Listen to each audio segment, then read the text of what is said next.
సర్వేపల్లి నియోజకవర్గంలోని ముత్తుకూరు మండలంలో ఉన్న శ్రీ వీరాంజనేయ స్వామి దేవస్థానం నందు శుక్రవారం రాష్ట్ర అసెంబ్లీ జనసేన పార్టీ అధినేత పవన్ కళ్యాణ్ ప్రమాణ స్వీకారం సందర్భంగా సర్వేపల్లి నియోజకవర్గ జనసేన పార్టీ సమన్వయకర్త బొబ్బేపల్లి సురేష్ నాయుడు ఆధ్వర్యంలో జనసేన నాయకులు ప్రత్యేక పూజలు నిర్వహించారు.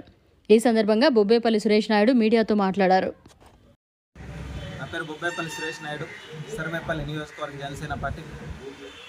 మా అధినేత జనసేనాని పవన్ కళ్యాణ్ గారు పిఠాపురం ప్రజల చేత ఎన్నుకోబడి మంచి మెజార్టీని సాధించి రాష్ట్రంలో ఒక చరిత్ర సృష్టించే విధంగా ఎన్డీఏ కూటమిలో భాగంగా 163 సీట్లు ఎన్డీఏ కూటమి విజయం సాధించడానికి అనేక విధాలుగా కృషి చేసినటువంటి మా అధినేత పవన్ కళ్యాణ్ గారు దేవాలయం లాంటి అసెంబ్లీలో ఈరోజు ప్రమాణ స్వీకారోత్సవంలో భాగంగా ఏదైతే సర్వేపల్లి నియోజకవర్గంలోని ముత్తుకూరు మండలంలో శ్రీ వీరాంజనేయ స్వామి దేవస్థానం నందు పూజా కార్యక్రమాలను చేయడం జరిగింది.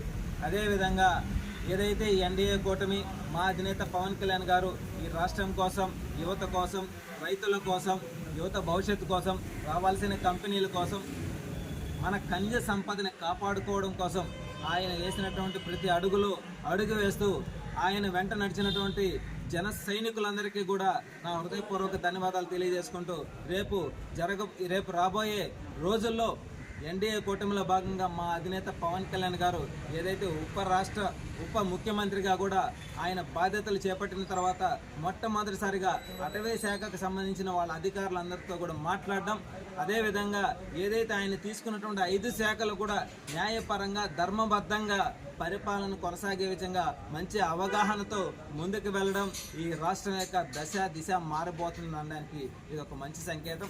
ఇంతవరకు కూడా ఇప్పటి వరకు ఏదైతే గతంలో 5 సంవత్సరాల పాటు ఈ అవినీతి మంత్రులు, ఎమ్మెల్యేలు అందరూ కూడా ఆంబోతులాగా అరుస్తూ మా అధినేత పవన్ కళ్యాణ్ గారిని అసెంబ్లీ గేట్ తాకనివ్వమన్నారు.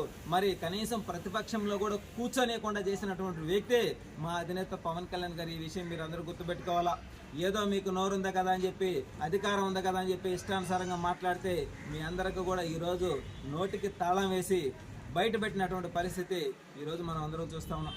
ఆయన ఏదైతే అసెంబ్లీలో ఈరోజు ప్రమాణ స్వీకారోత్సవంలో భాగంగా రేపు అసెంబ్లీ సమావేశాలలో ఏది కూడా ప్రజల కోసం, రాష్ట్రం కోసం, రైతుల కోసం అనేక విధాలుగా చర్చలు జరిపి అవినీతి అక్రమ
మరిన్ని అప్డేట్స్ కోసం మన HN9 టీవీ ఛానల్ని సబ్స్క్రైబ్ చేసుకోండి.